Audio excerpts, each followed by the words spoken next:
আপনাদের মানে যে দুজন ছাত্র উপদেষ্টা রয়েছে এখন এই অন্তর্বর্তীকালীন সরকারে, তারা অনেকটা পরোক্ষভাবে আপনাদের দলের নেতা, এমন একটি কথা এখান থেকে এসছে। এই বিষয়ে আপনাদের কোনো পরবর্তী শীঘ্রই কোনো পদক্ষেপ আসবে কিনা, তাদেরকে দলে ফিরিয়ে আনবেন কিনা, এমন কোনো বিষয় আছে কিনা? তাহসিন, আপনার কাছে একটু জানতে চাইবো যে দুজন ছাত্র উপদেষ্টা রয়েছে এই অন্তর্বর্তীকালীন সরকারে, তাদের নিয়ে আপনাদের দলের কি কোনো সিদ্ধান্ত এখন পর্যন্ত আছে যে তাদের দলে ফিরিয়ে আনবেন কিনা এখনই, যেহেতু কথাগুলো উঠছে? না, এই ধরনের কোনো সিদ্ধান্ত নেই। আর দেখুন, এটা খুব স্বাভাবিক। মানে তাদের সাথে সম্পর্কটা, মানে এটা আমাদের একটু ক্ল্যারিফাইড ওয়েতে দেখা দরকার। মানে আমরা যে দৃষ্টিটাতে দেখি, আমার কাছে মনে হয় যে এই দৃষ্টিটা কিঞ্চিত ন্যারো। মানে আপনি ধরে নিচ্ছি যে আসিফ উপদেষ্টা, মাহফুজ উপদেষ্টা। এখন আসিফ এবং মাহফুজ যে উপদেষ্টা, মানে ব্যাপারটা কি এমন যে উপদেষ্টা হওয়ার পর তাদের সাথে আমাদের ভালো সম্পর্ক? তো আন্দোলন থেকে সবাই একটা চ্যানেল থেকে হয়ে আসছে। এখন ভাই, আমি তো আন্দোলনের আগের যে সম্পর্কটা, গঠিত সম্পর্ক, এটা তো আপনি ডিনাই করার সুযোগ নেই। আপনার ডিনাই করার সুযোগ আছে। আবার খুব স্বাভাবিকভাবে, যেহেতু একটা গণঅভ্যুত্থানের সরকার, এখানে গণঅভ্যুত্থানের সরকার হিসাবে ওই সময়টাতে খেয়াল করে দেখেন, ইট ওয়াজ আ পাবলিক ডিমান্ড। এটা কিন্তু মানে ব্যাপারটা এরকম না যে 7-8 জন স্টুডেন্ট, মানে স্টুডেন্ট রিপ্রেজেন্টেটিভ যারা। প্রশ্ন করতে পারি? ছোট প্রশ্ন। মন্ত্রীদের শপথ নিতে হয়, ওর মধ্যে অনুরাগ বিরাগের বশবর্তী হয়ে তারা কোনো কাজ করবেন না, এটা বলা হয়। আচ্ছা, এবার আমি জনাব আসিফ মাহমুদের একটা বলি। 31 ডিসেম্বর আপনারা তখন নাগরিক কমিটি ছিলেন, যখন প্রক্লেমেশনের ঘোষণা দিলেন, জনাব আসিফ মাহমুদ তার ফেসবুকে নিজেও সেটা ঘোষণা দিয়েছেন। উনি তো আপনাদের প্রতি অনুরাগ প্রকাশ করেছেন, উনি তো শপথ ভঙ্গ করেছেন। আচ্ছা, আমি এটা ব্যাখ্যা করি, ঠিক আছে? Thanks for your question. দেখুন, আমি যেখানে ছিলাম, যে কনটেক্সট থেকে ছিলাম, সেই কনটেক্সটে আপনার প্রশ্নের উত্তরটাও আমি দিব। খুব পরিষ্কার। কাজেই আপনি তো অতীতের সম্পর্ক ডিনাই করার সুযোগ নেই। এটা পাবলিক ডিমান্ড থেকে তারা উপদেষ্টা হয়েছে। এখন আপনি কিন্তু চাইলেই, মানে এই সম্পর্ককে আপনি ধরে সামনে রেখে আপনি কিন্তু চাইলেই এই গল্পটা বলতে পারেন, বা চাইলেই এই এলিগেশনটা আপনি উত্থাপন করতে পারেন, বা চাইলেই আপনি এই ওপিনিয়নটা দিতে পারেন যে আমাদের সাথে সরকারের একটা খুব ভালো যোগাযোগ আছে, বা আমরা সরকারের সাথে খুবই হাইলি ইন্টিগ্রেটেড। এখন দেখেন, আমি খুব পরিষ্কারভাবে আমরা কিছু প্রশ্ন সবসময় করার চেষ্টা করেছি। যেমন এই আলোচনাটা যদি আমরা রাজনৈতিক ময়দানে রাখতে পারি, তাহলে নাগরিক পার্টিকে কিংস পার্টি বলা সহজ হয়। যেহেতু কিংস পার্টি, আপনার দুজন উপদেষ্টা আছে, ইউ আর কিংস পার্টি। এখন কিংস পার্টি হইলে আমার তো অ্যাডভান্টেজ থাকার উচিত ছিল। নাগরিক পার্টি হিসাবে কিংস পার্টির অ্যাডভান্টেজ থাকা উচিত ছিল। যতগুলো ক্লেইম, যতগুলো ডিমান্ড এখন পর্যন্ত নাগরিক পার্টি পেশ করেছে, কোনো ডিমান্ড কি এখন পর্যন্ত ফিল আপ হয়েছে? সেটা কি রাজনীতির ময়দান থেকে এগুলোকে ডিনাই হয় নাই? ডিনাই হয়েছে।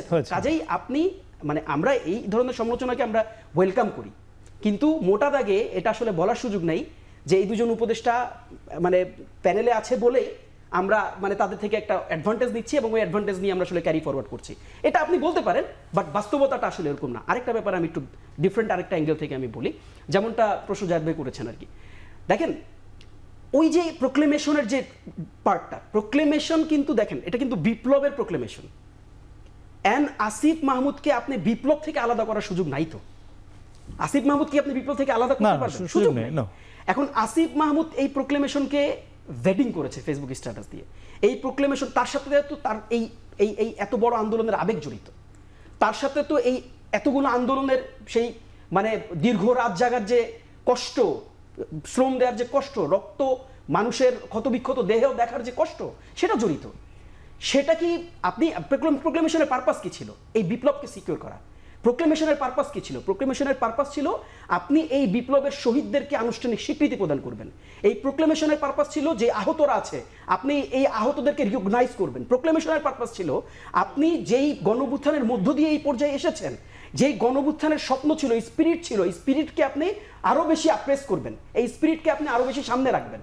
তাহলে এই যদি হয় কন্ডিশন, সেখানে আসিফ মাহমুদের ব্যাকগ্রাউন্ডকে আমি শুধুমাত্র কেন উপদেষ্টার ব্যাকগ্রাউন্ড থেকে দেখব? আমি কেন দেখব না যে আসিফ মাহমুদ এই আন্দোলন থেকে হয়ে আসা, এই আন্দোলনের নেতৃত্ব প্রদানকারী একজন আমাদের সম্মুখ সারির যোদ্ধা।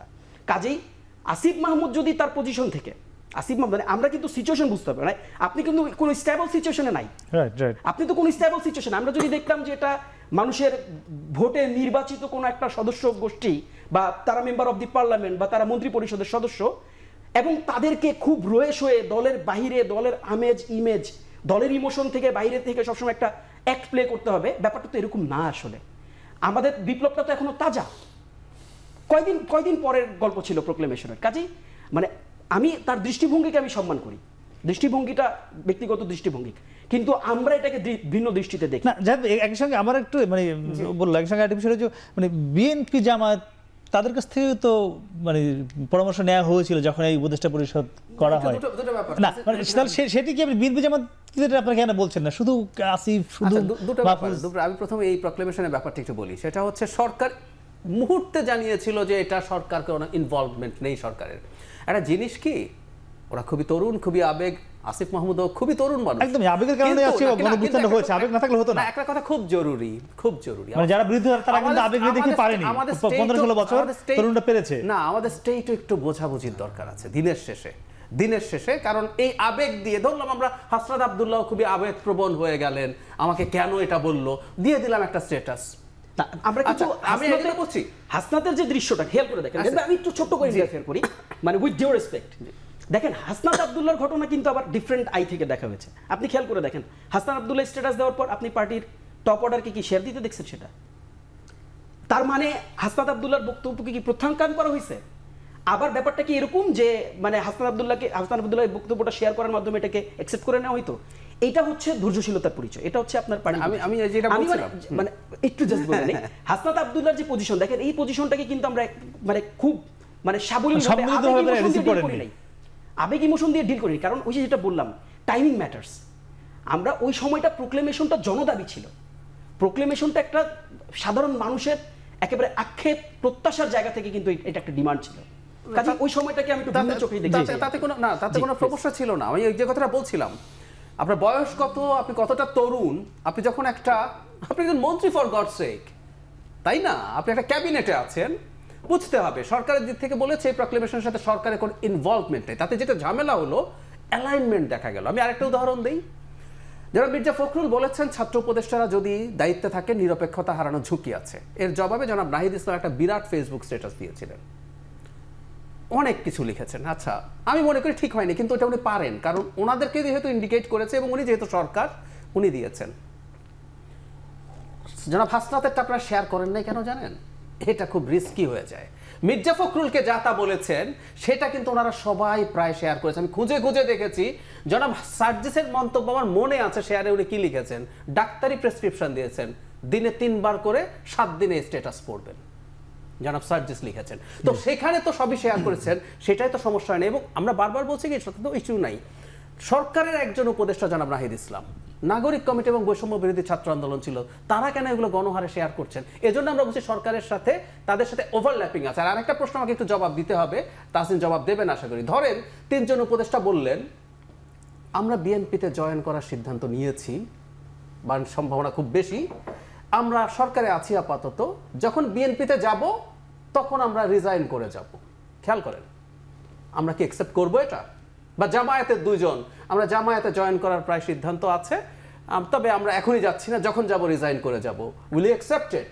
কিন্তু এই 2 জন তো বলছেন তারা দলে যেতে পারেন, যখন যাবেন তখন রিজাইন করে যাবেন। কি বলেছে? তার মানে আমাদের হ্যাঁ বলেছেন, তার মানে আমাদের হার্টে না, এটা বলেছে কোথায়? বলেছে জনাব নাহিদ ইসলাম। তার না, নাহিদ আসিফ বা না, নাহিদের কথা বলি, নাহিদ ইসলাম ওই 2 জনের কথাও বলেছে, বহুবার হয়েছে, শিওর। ইভেন জনাব নাহিদকে নিয়ে যখন মাসের পর মাস আলোচনা হচ্ছে, তখনও কিন্তু জনাব নাহিদ ইসলাম ক্যাবিনেটে থাকা অবস্থায় বলেছেন আমি যদি যাই রিজাইন করে যাবে। তার মানে 3 জন বুকের মধ্যে, বা অন্তত এখন 2 জন হার্টে এনসিপি নিয়ে একটা নিউট্রাল সো কল্ড গভর্নমেন্টে আছে। এইগুলো হচ্ছে প্রশ্নের জায়গা। আবারও বলছি, বিএনপি যদি 3 জন ঘোষণা দেয় বা 3 জন জামাতের ঘোষণা দেয় আমরা জামাতে যাব, রিজাইন করে যাব,